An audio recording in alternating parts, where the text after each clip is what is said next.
Estimadas y estimados, junto con saludarles, nos referiremos en esta presentación a las temáticas de perinatología y epigenética en el contexto de su formación del curso de neonatología.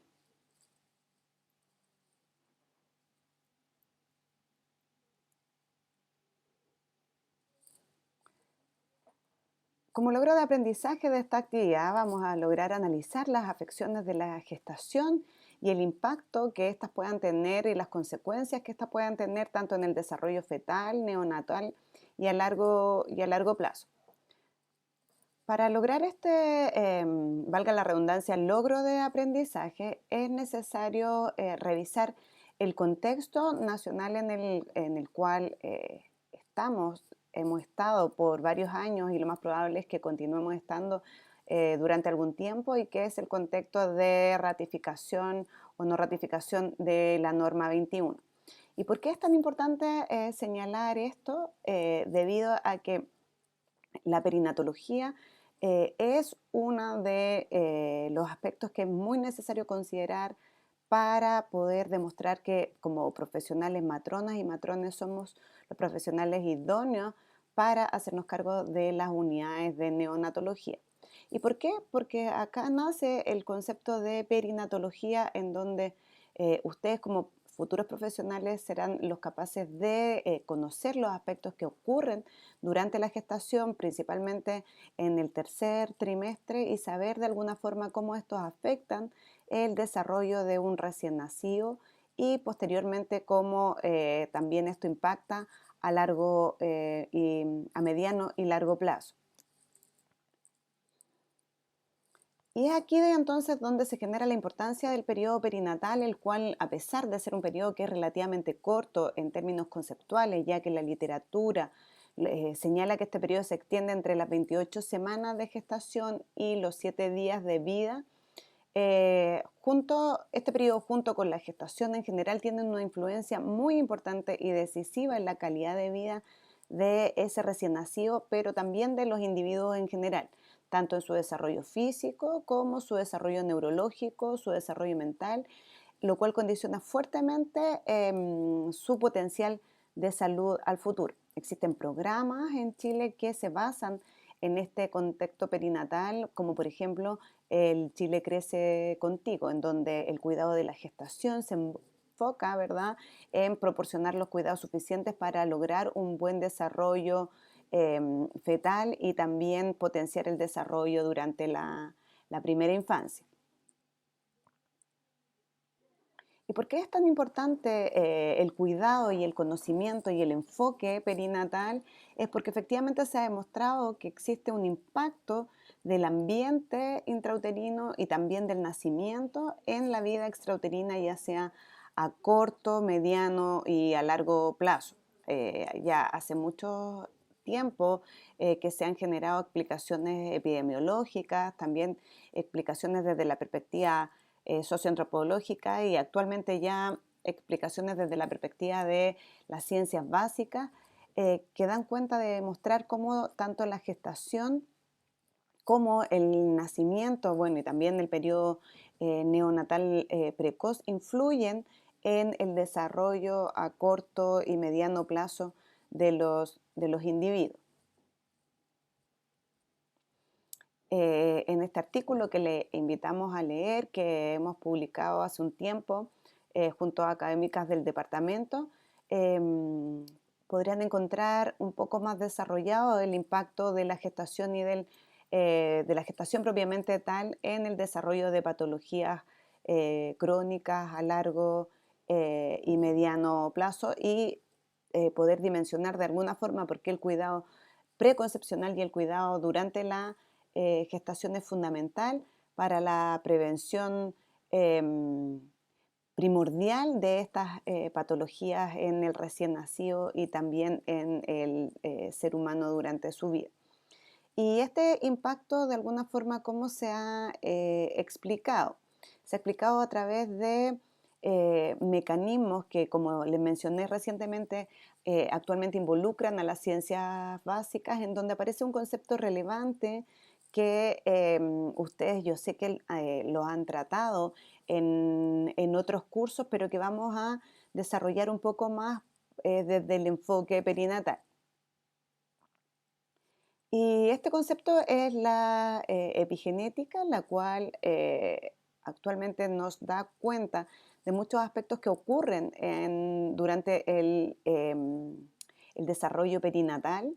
y que responde o da respuesta de alguna forma a por qué ocurren cambios en el periodo neonatal y en la infancia y en la edad adulta de las personas gatillado por ciertas condiciones que se produjeron durante la gestación y que son la base del enfoque perinatal que es necesario dar en nuestra atención tanto a las mujeres como a los recién nacidos. Y estos cambios son aquellos, la epigenética en general son aquellos cambios heredables, principalmente en la organización del ADN, que son gatillados netamente por el ambiente en el cual se desarrollan las personas y que no son cambios que involucren la esencia del ADN, ya que esos cambios, como ustedes saben, se denominan principalmente mutaciones. Eh, Estos cambios epigenéticos no involucran la secuencia, pero sí modulan la expresión genética e implican cambios que son potencialmente heredables en el fenotipo de las personas, lo cual hoy en día actualmente se conoce como el epigenoma y que son potencialmente transmisibles a través de las generaciones. Por tanto, la epigenética de alguna forma explica la formación de distintos fenotipos en individuos con un mismo código genético. En la foto que ustedes pueden observar en la diapositiva, se ven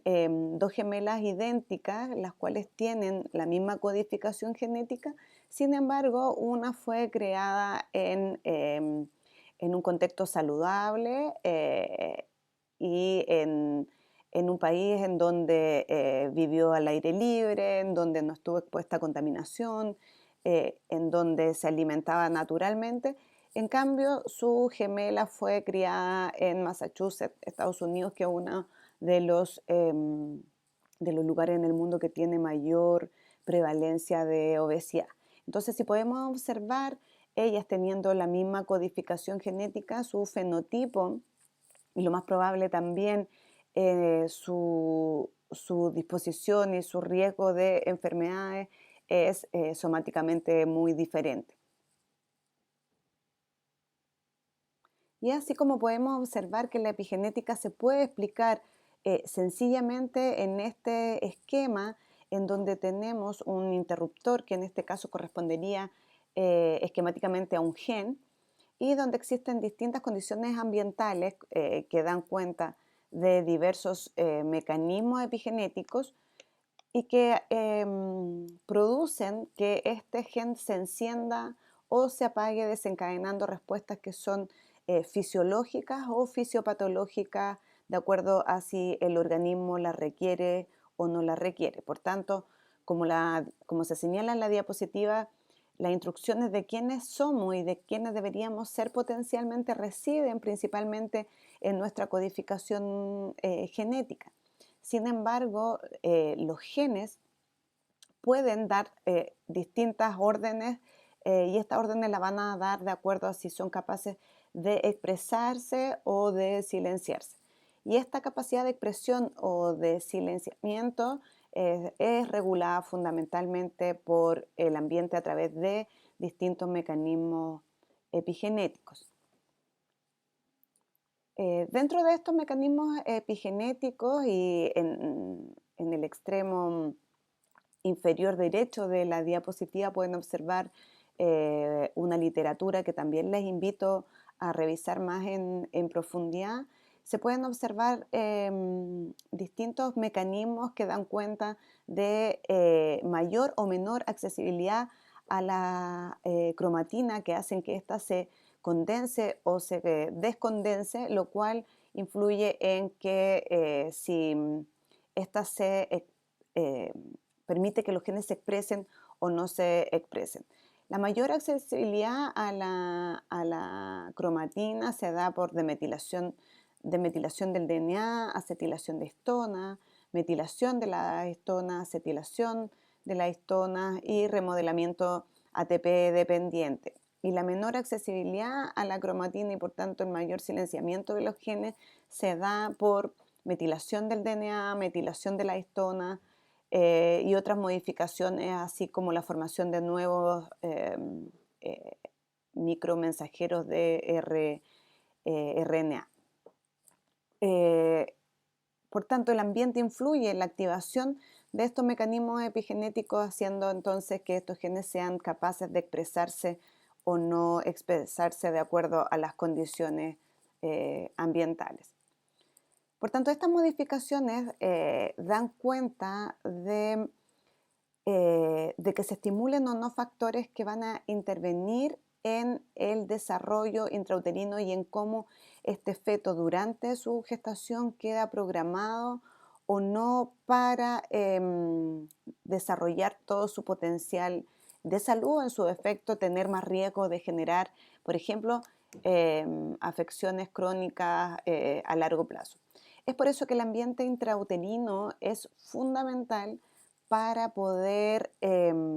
generar un potencial de vida saludable y evitar enfermedades a largo plazo. Y es por eso que en la valoración de un recién nacido es fundamental que se conozca las condiciones en las cuales se llevó a cabo este desarrollo intrauterino y conocer características del ambiente intrauterino.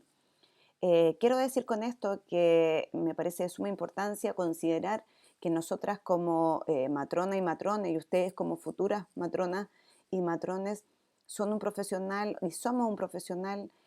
que es el único que indiscutiblemente conoce el ambiente intrauterino en el cual se desarrollan estos recién nacidos y por tanto desde la perspectiva del continuo de atención deberíamos ser los únicos profesionales capaces de atender en las unidades de neonatología con este enfoque. Y por eso también es muy importante considerar el enfoque perinatal, como le he mencionado reiteradamente, tanto en el cuidado de las mujeres como de los recién nacidos. Es importante también señalar en esta diapositiva que el ambiente intrauterino se expresa generalmente a través del desarrollo placentario, lo cual conlleva respuestas fetales dependientes de las modificaciones epigenéticas que se puedan desarrollar y estimular a través de este ambiente intrauterino, lo cual produce cierta programación o reprogramación fetal y se conoce como reprogramación fetal porque se entiende que no siempre es la que venía codificada en el genoma de ese recién nacido, siendo entonces más importante considerar posteriormente la generación de su epigenoma. Es así como esta diapositiva, que lo más probable es que la hayan observado también en el curso de Obstetricia Fisiológica 1. Es un resumen que me gusta mostrarle porque releva cómo los factores ambientales durante la gestación, como la dieta, o sea, lo que la madre consume durante la gestación, el estrés o la vida sana a la cual puede verse sometida, el tipo de parto y la atención neonatal que ese recién nacido recibe, así como la presencia de patologías crónicas durante esta y también la exposición a fármacos, a contaminantes y por tanto las características de su estilo de vida, poseen entonces estas influencias en el ADN, en la capacidad de expresión de estos genes, produciendo cambios fenotípicos que lo hacen más o menos susceptible a las enfermedades crónicas no transmisibles en el individuo. ¿Y cuáles son los factores que principalmente inducen modificaciones epigenéticas y programación fetal o reprogramación fetal? Bueno, si bien existen muchos, los principales son los factores nutricionales, en donde se ha demostrado que la desnutrición materna, la sobrealimentación o la obesidad y el crecimiento compensatorio en el periodo neonatal precoz y tardío son importantes modeladores de epigenéticos en el individuo y que hacen que este individuo se reprograme para su vida futura. Es así como también hay ciertas, o la mayoría de las patologías gestacionales, pero principalmente las más prevalentes, como son el síndrome hipertensivo inducido por el embarazo, así como la diabetes gestacional o las condiciones de hipoxia intrauterina o de hipoxia prenatal, también son patologías gestacionales que influyen en el desarrollo de una nueva programación fetal. Es importante también considerar la exposición a enfermedades inflamatorias, las cuales son uno de los principales focos de modificaciones epigenéticas, principalmente del sistema nervioso en el recién nacido y en el individuo a largo plazo. También la exposición a hormonas en donde los glucocorticoides asociados al estrés materno, así como también a esteroides sexuales, producen una nueva programación en el feto. Es importante señalar que el concepto de plasticidad desde la concepción perinatal, que es la capacidad del individuo de generar distintos fenotipos de acuerdo al ambiente, nos lleva a considerar posteriormente el concepto de reprogramación. ¿Cuál es la diferencia entre plasticidad y reprogramación? Que la plasticidad es un concepto perinatal que involucra un potencial, que el cambio sea potencialmente reversible o que tome distintos caminos. Sin embargo, el concepto de reprogramación depende del impacto, mientras mayor sea el impacto del ambiente, el feto y el futuro recién nacido va quedando más reprogramado a efectivamente desarrollar ciertas condiciones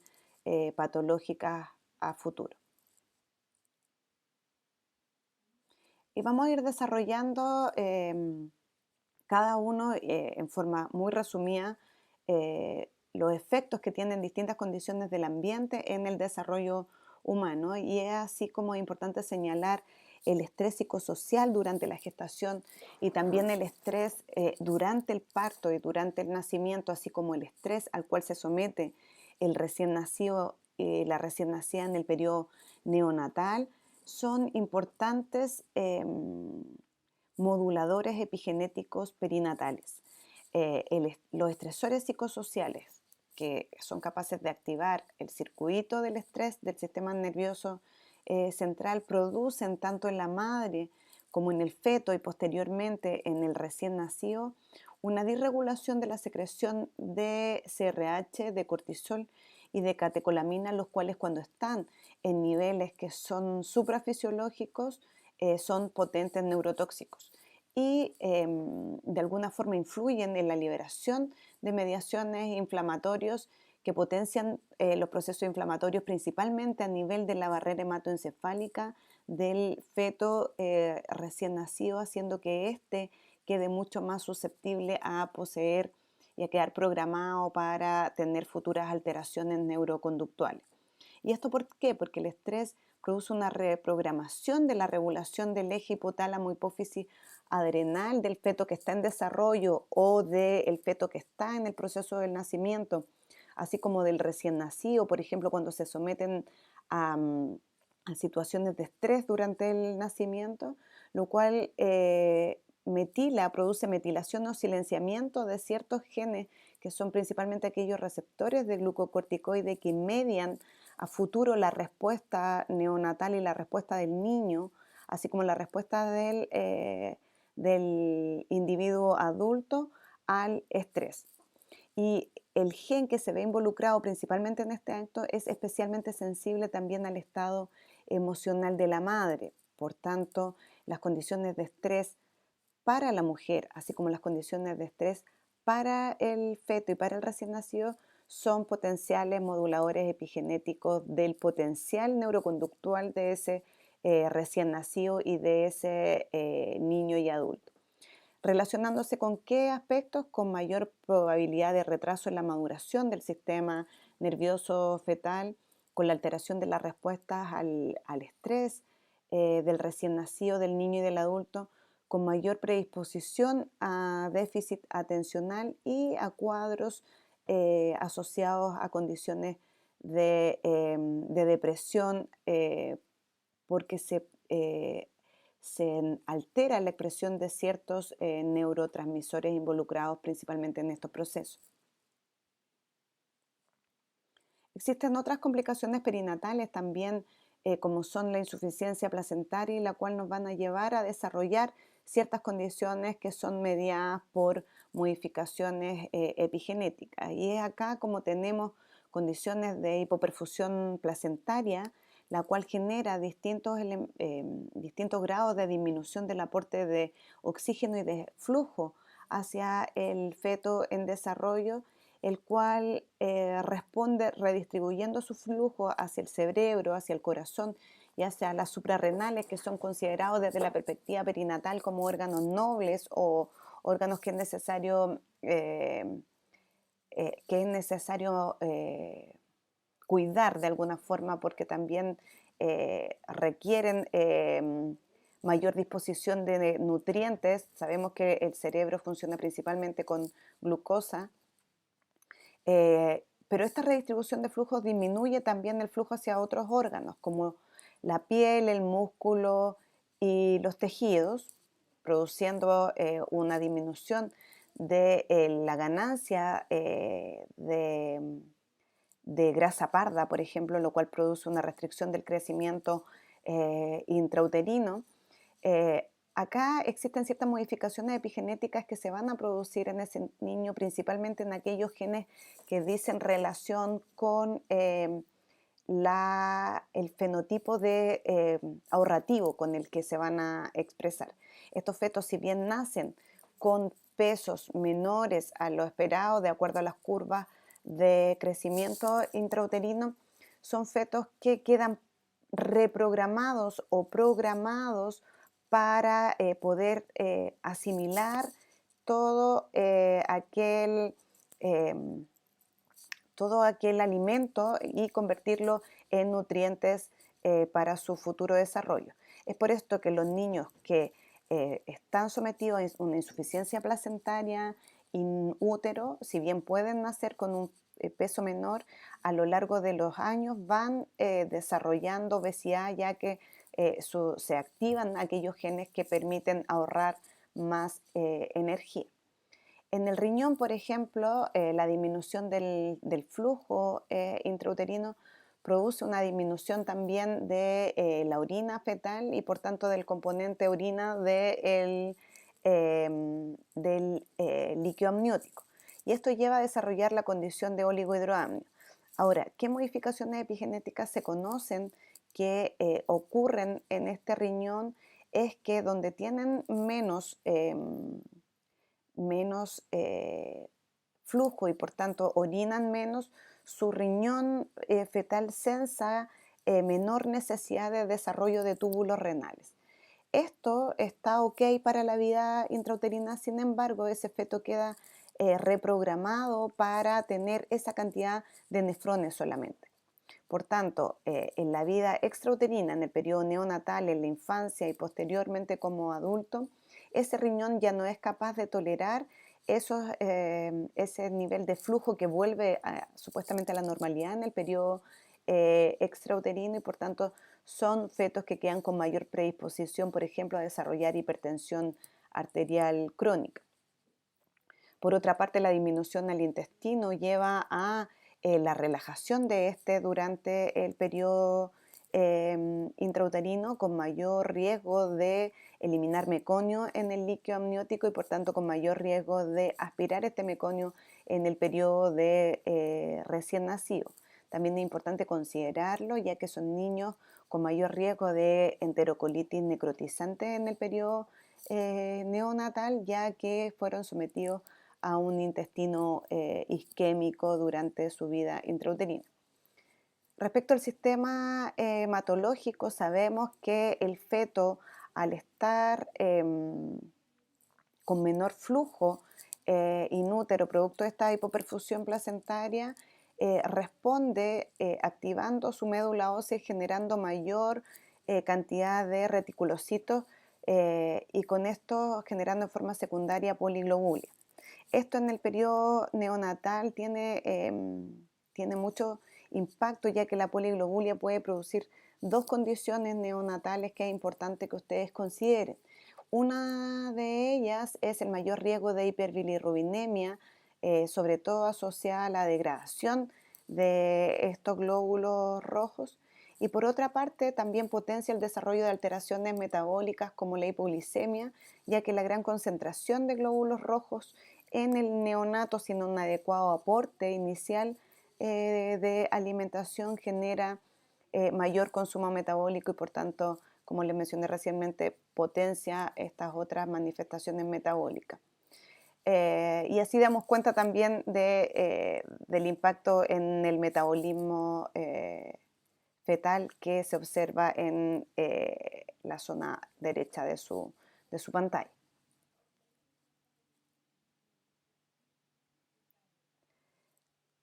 Ahora, respecto a la condición de,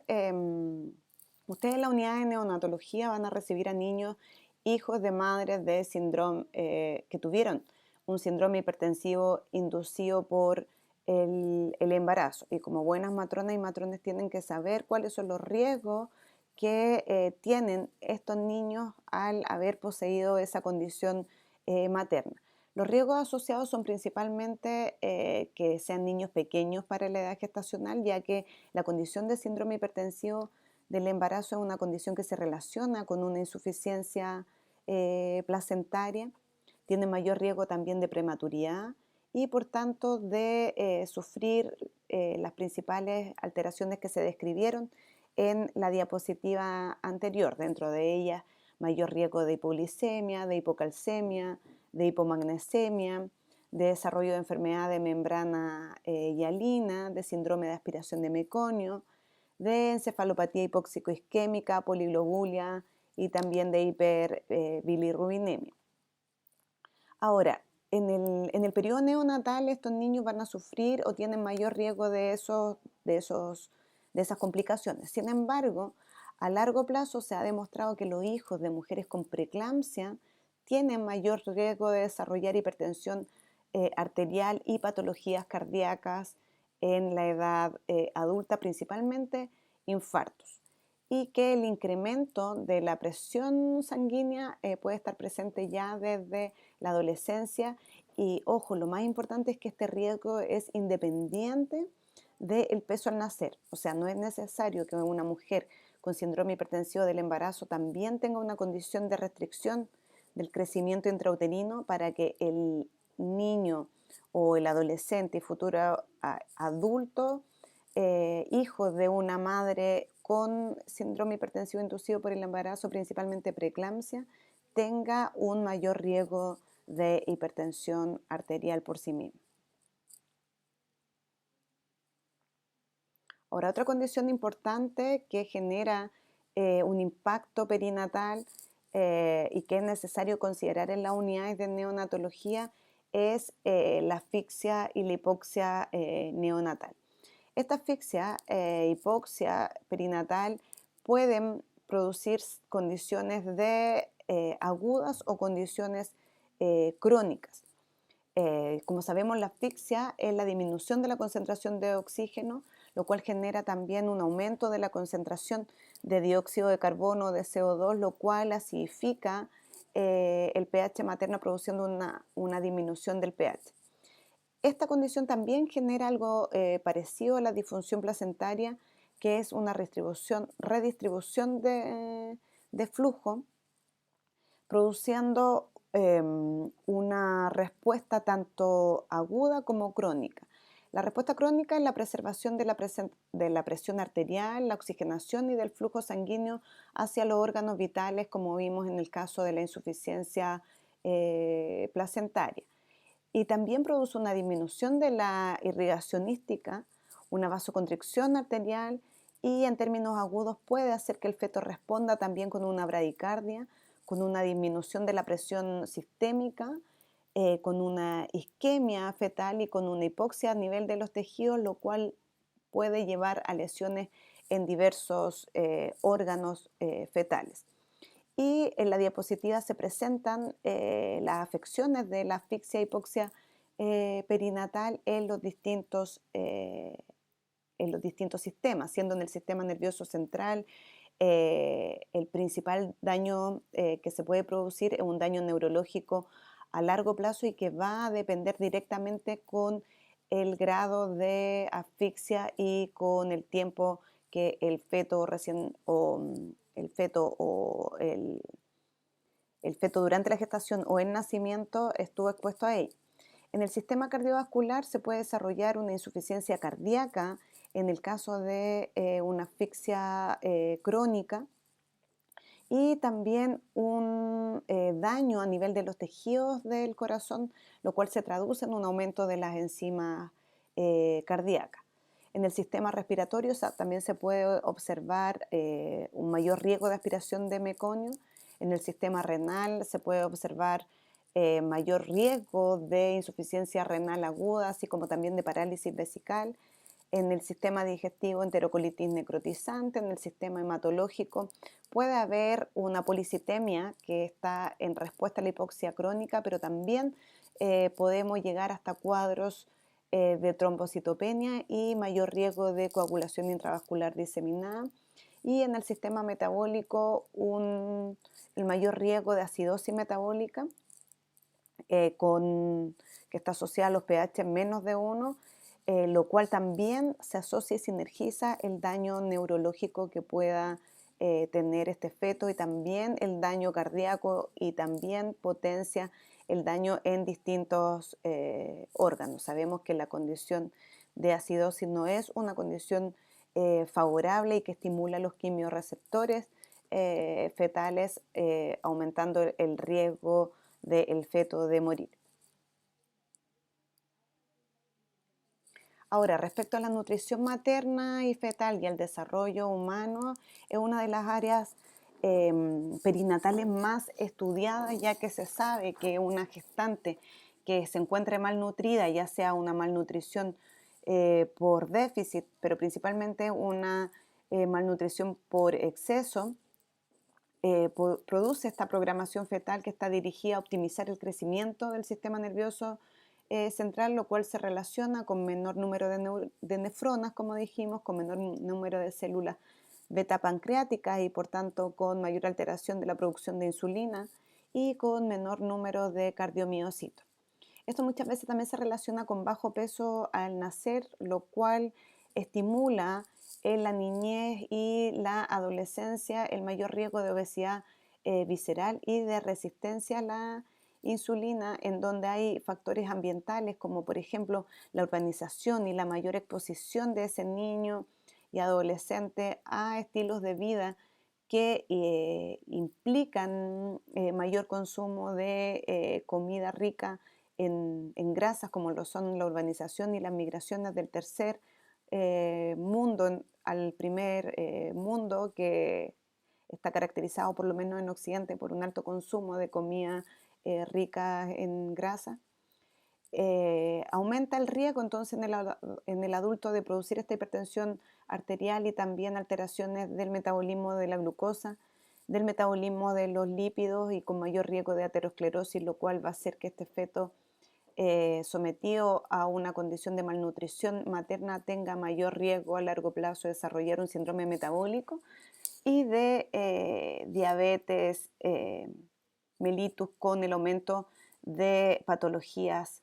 como la diabetes mellitus tipo 2, la insuficiencia cardíaca, la insuficiencia renal, lo cual va asociado al actual incremento a nivel mundial de las enfermedades cardiovasculares.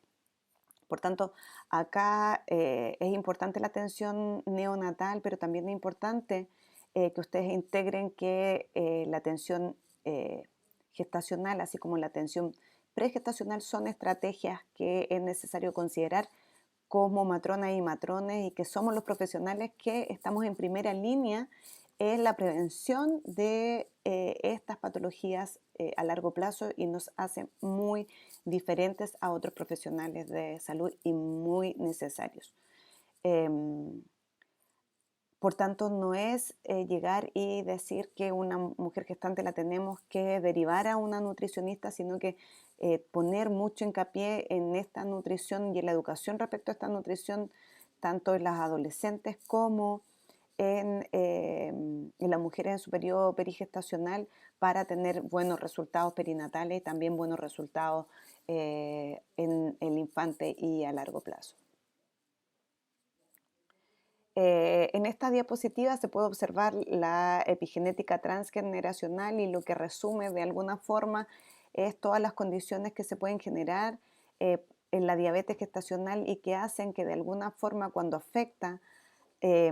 a madres que gestan fetos femeninos, esta condición puede ser transmitida transgeneracionalmente, por lo cual en estos momentos se habla de que estamos en una epidemia, casi una pandemia de diabetes, ya que las gestantes que tienen diabetes durante la gestación tienen mayor riesgo de que sus hijas desarrollen diabetes también gestacional y que esto se vaya transmitiendo a las futuras generaciones, ya que afecta principalmente el perfil de metilación del ADN y genera mayor riesgo de obesidad y de resistencia a la insulina en la descendencia directa y en la descendencia indirecta.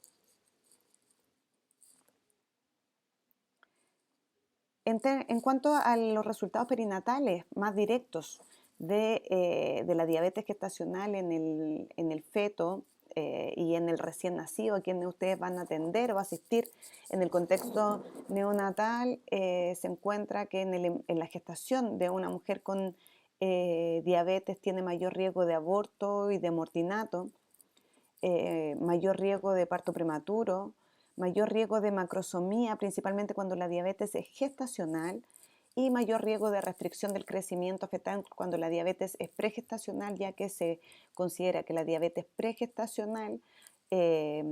es una instancia que produce una alteración de la vascularización de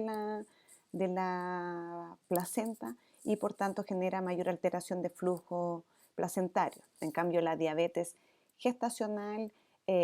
produce mayor resistencia a la insulina, como sabemos, y por tanto mayor exposición del feto a esta insulina anabólica y con eso mayor riesgo de macrosomía.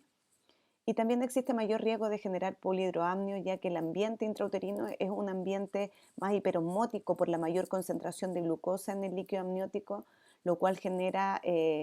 mayor síntesis de líquido amniótico por sí mismo. Durante el parto, si el feto es macrosómico, existe mayor riesgo de distocia y de traumatismo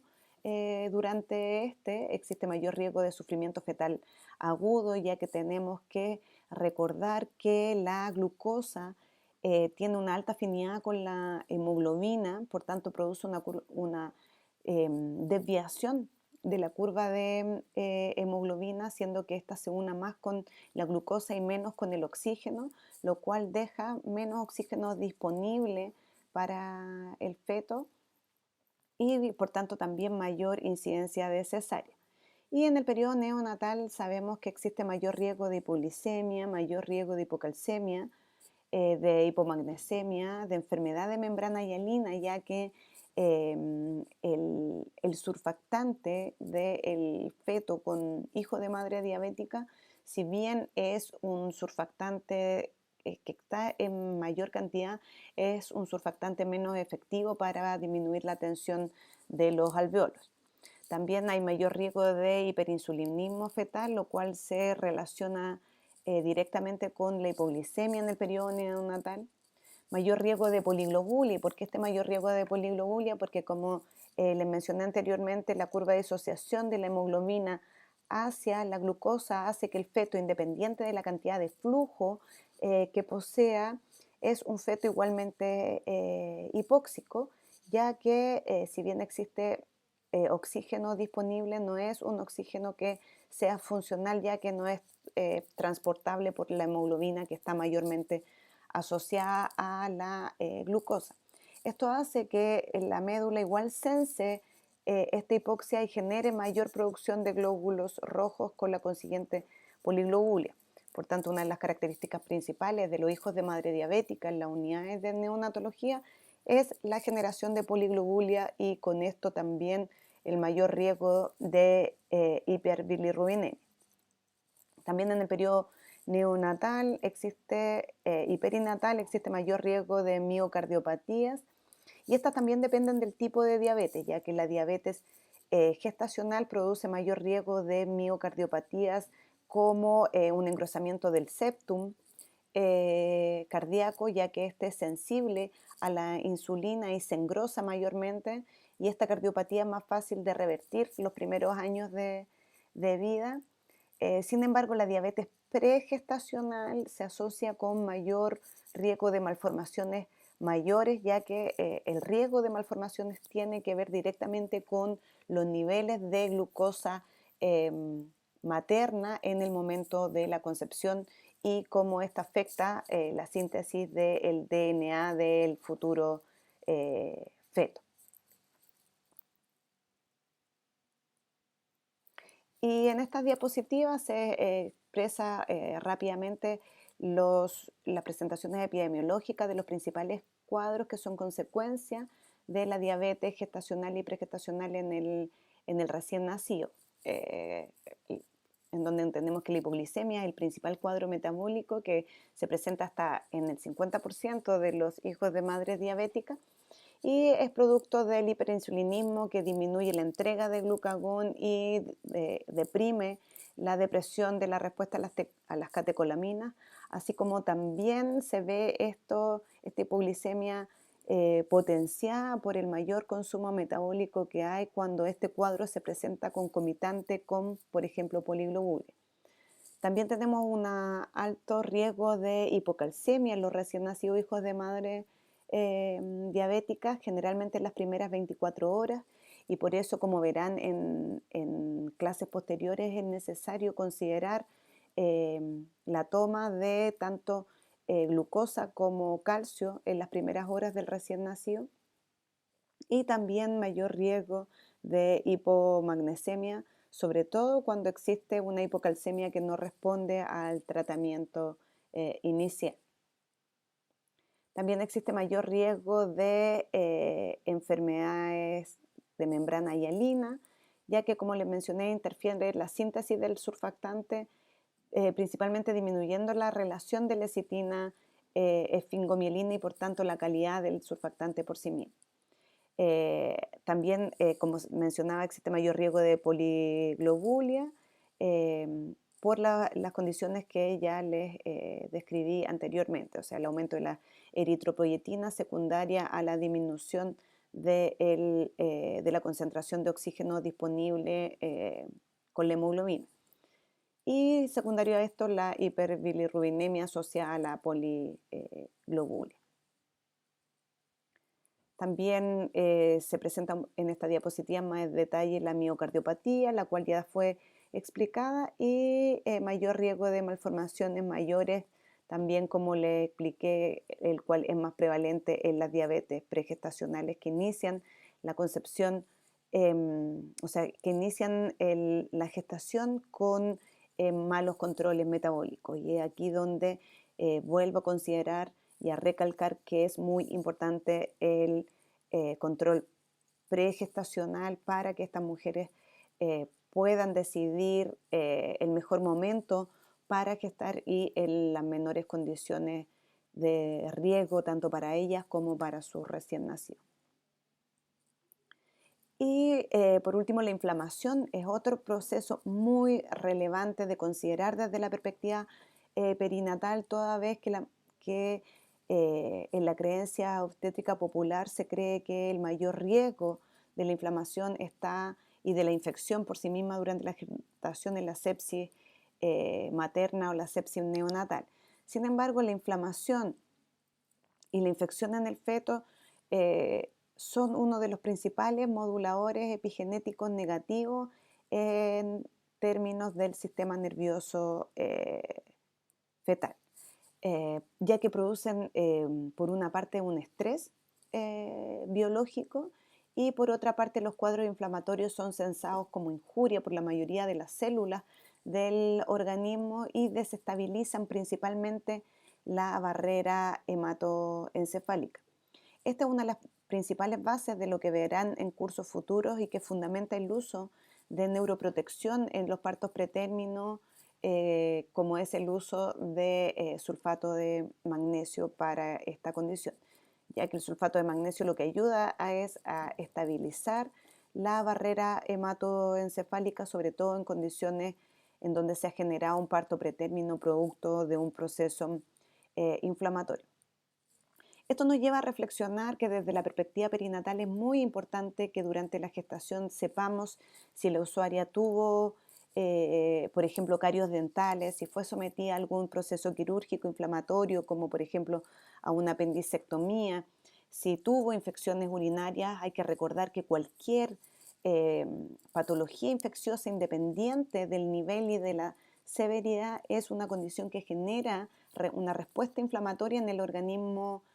materno, y cualquier respuesta inflamatoria en el organismo materno puede tener un potencial impacto perinatal. Y este potencial impacto perinatal es necesario recordar que es principalmente asociado al sistema nervioso, produciendo trastornos en el recién nacido que van desde una leve alteración en su sistema motor hasta leucomalacia periventricular y potencialmente parálisis cerebral en los casos extremos en que, por ejemplo, ese feto estuvo sometido a coriomnionitis prolongada sin un inicio de un tratamiento adecuado. Por eso es tan importante que ustedes, cuando estén asistiendo a recién nacidos en las unidades de neonatología, sepan cuál fue la condición materna, si tuvo o no durante su gestación alguna infección o alguna inflamación importante, ya que van a ser los únicos profesionales capaces de entender cómo ese proceso materno influye en el manejo actual de ese recién nacido. Y valga la redundancia, eso no lo tienen otros profesionales de salud.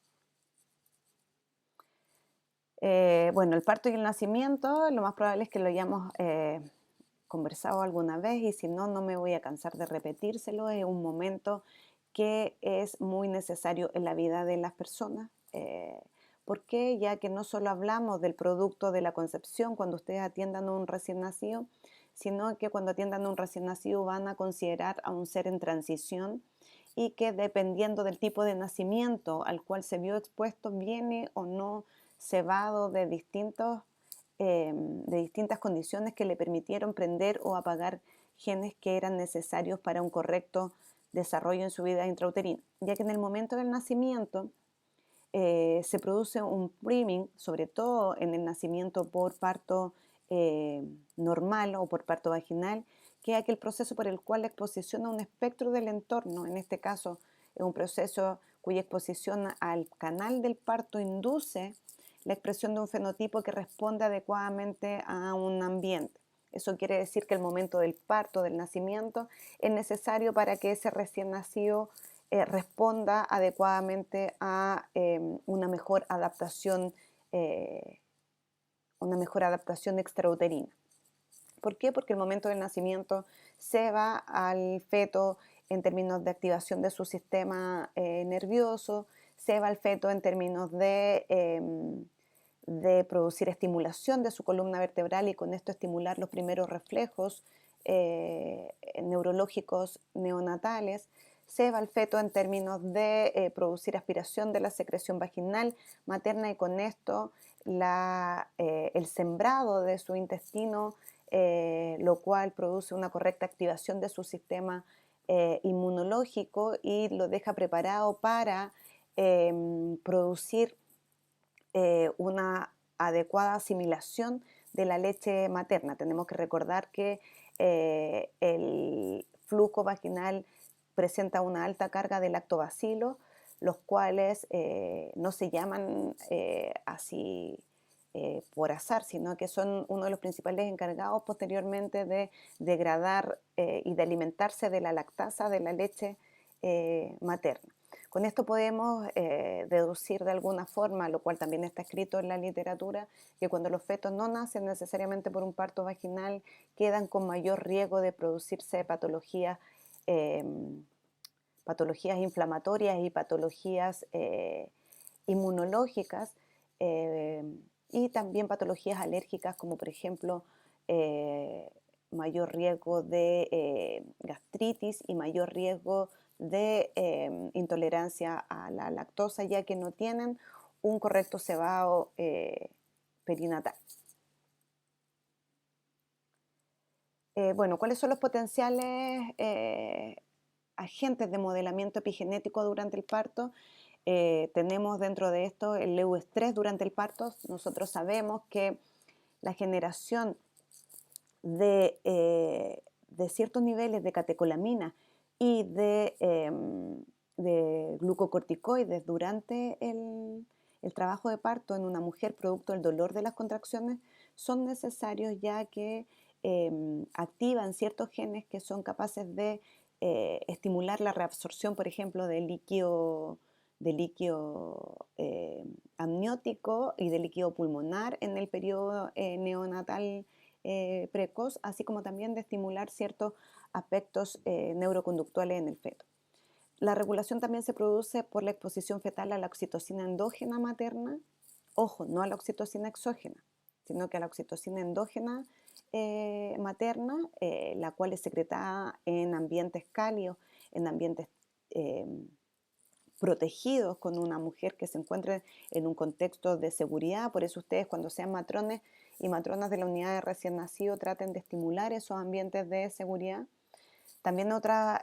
condición que se produce durante el parto, que produce regulación epigenética, es el paso del feto a través del canal del parto, el cual, cuando es capaz de deslizar su columna vertebral bajo la sínfisis púbica materna, produce una activación de los receptores de oxitocina que se encuentran en la espalda fetal, produciendo un desencadenamiento de la mayoría de las respuestas neuroconductuales y de los reflejos neuroconductuales en el feto. Y así como señalé recientemente, también la exposición fetal a la microbiota del canal del parto, la cual es fundamental para activar su sistema inmune y su tolerancia y adaptación materna. También, y esto puede ser producto de conversación en otras clases o cuando tengamos estas clases en vivo,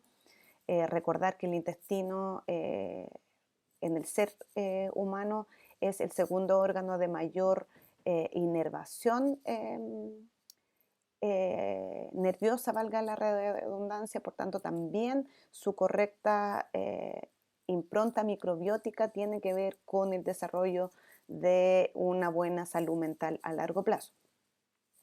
Por tanto, ¿qué aspectos producen una disregulación de este aspecto que hay que tener que considerar en el momento neonatal con enfoque perinatal? Y ustedes, como matrones y matrones, son aquellas personas que entienden estos procesos.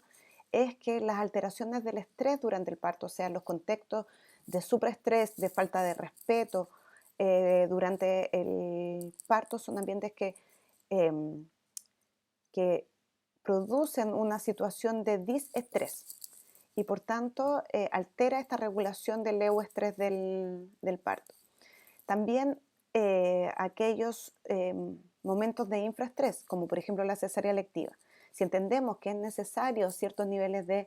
cortisol y catecolamina en niveles eh, que son mesurados y que son protegidos dentro de un trabajo de parto, podemos entender que entonces la cesárea electiva sin trabajo de parto es una condición que produce una disregulación, ya que no permite que se activen estos genes. Y así como se van a dar cuenta durante su pasada por las unidades de neonatología, que los hijos de madres con cesáreas electivas tienen un mayor riesgo de sufrir dificultad respiratoria al nacer, ya que vienen menos preparados para la reabsorción del líquido pulmonar, el cual se activa durante el proceso del nacimiento.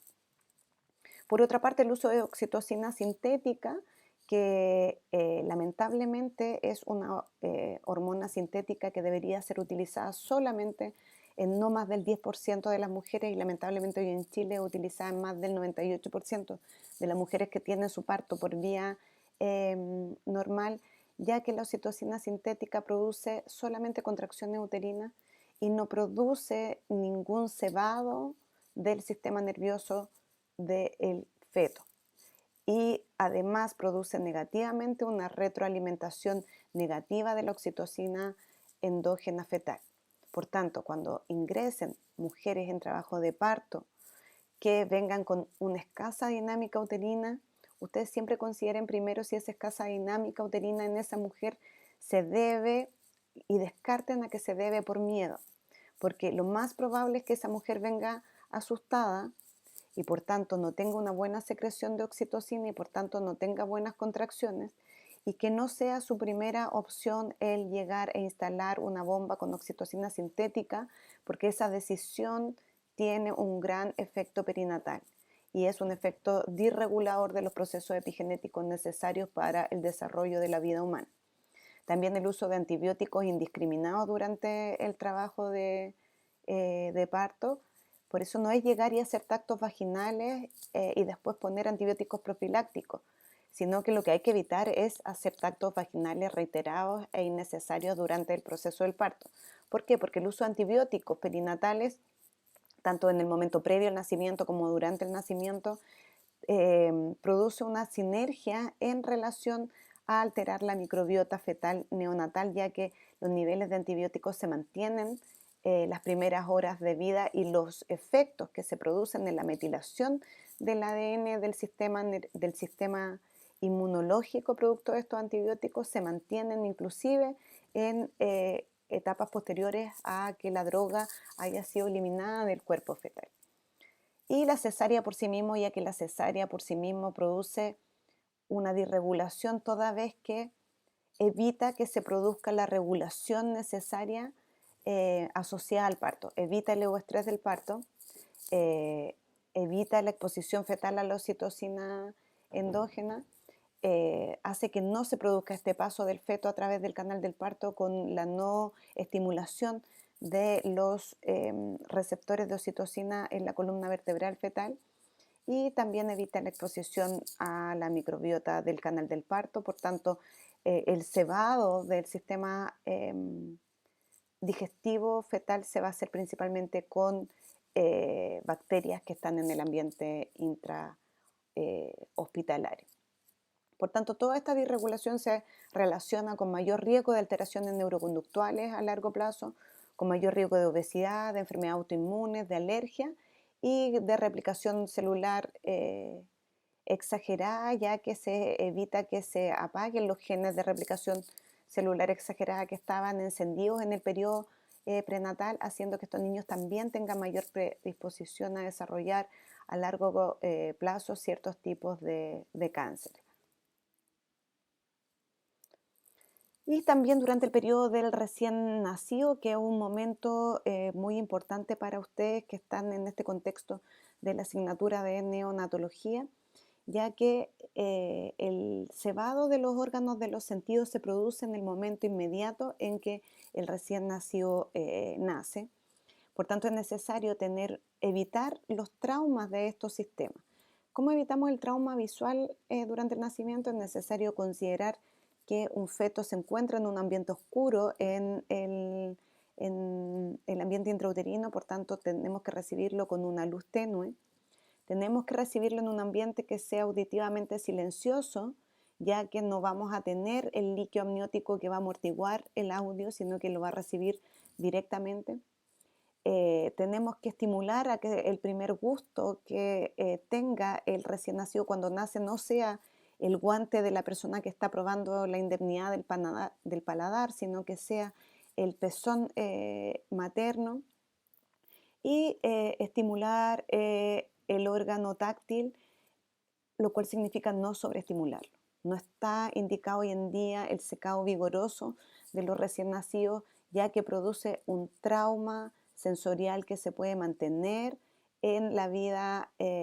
extrauterina, tanto en el infante como a largo plazo. Por tanto, lo que hay que hacer en esos casos es tener una sala de parto que sea adecuada para evitar que el niño se enfríe, empaparlo con compresas tibias, pero jamás, a no ser de que sea estrictamente necesario por una condición de necesidad de reanimación, jamás estimularlo o sobreestimularlo en forma táctil. Y para esto también es necesario estimular el contacto piel a piel. Se ha demostrado que el contacto piel a piel es una de las principales medidas que favorece la termorregulación y la adaptación tanto térmica como metabólica del feto, cardiovascular en el feto, favorece el inicio de la lactancia precoz, pero es impactante siempre y cuando este contacto no se interrumpa dentro de al menos la primera hora de vida. Por tanto, en este sentido es necesario considerar que un recién nacido requiere diferir la atención neonatal inmediata a mínimo una hora de vida. Por tanto, los efectos de disregulación son los que menciona la diapositiva: un ambiente inadecuado del nacimiento, una interrupción del contacto madre-hijo sin una indicación materna o neonatal realmente indicada, el secado vigoroso, cualquier supraestímulo de sus órganos vitales y el retraso de la lactancia materna, lo cual se relaciona con disfunciones sensoriales, con alteraciones en la vinculación y en el apego, con alteraciones metabólicas y con mayor riesgo de alergias en el recién nacido y a largo plazo. Y estas últimas diapositivas son para que hagamos un resumen de la mirada preventiva que tenemos que tener desde la perspectiva perinatal y de curso de vida como matronas y matrones independientes en el nivel de atención en que estemos y principalmente en las unidades de control prenatal, en las unidades de parto y en neonatología, las cuales son unidades paradigmáticamente indivisibles y que deben ser la base de sustentación de nuestra disciplina y de nuestra profesión, ya que como muestra esta diapositiva los periodos de plasticidad y por tanto los periodos en que el feto tiene mayor riesgo de reprogramarse se encuentran en las etapas precoces del desarrollo humano, y esto también da cuenta de que es el mayor o el periodo en que también se pueden realizar las mayores acciones eh, preventivas respecto a estas potenciales disregulaciones epigenéticas, evitando el impacto que se puede producir a largo plazo o por lo menos disminuyendo la exposición a riesgo durante la trayectoria del curso de vida de las personas. Por tanto, como matronas y matrones tenemos mucho que hacer en el periodo preconcepcional, tenemos mucho que hacer durante el cuidado de la gestación, tenemos mucho que hacer durante el periodo del periparto y tenemos mucho que hacer también en el periodo neonatal desde la perspectiva de cuidar el desarrollo humano. Y desde esta perspectiva yo los invito a considerar la promoción y prevención en salud en los distintos niveles de una forma indivisible, ya que va a ser la base de promocionar una salud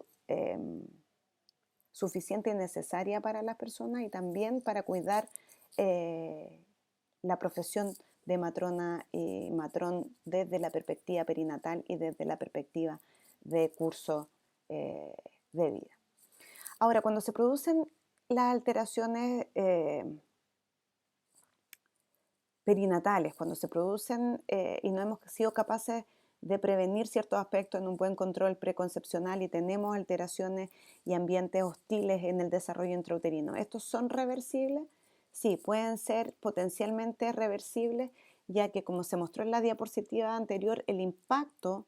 de la plasticidad y de la reprogramación es mayor en estas etapas precoces, pero también es donde se encuentra la mayor oportunidad de reversión y de corrección. Y desde la perspectiva perinatal, la mayor posibilidad de reversión y de corrección es la lactancia materna, ya que la lactancia materna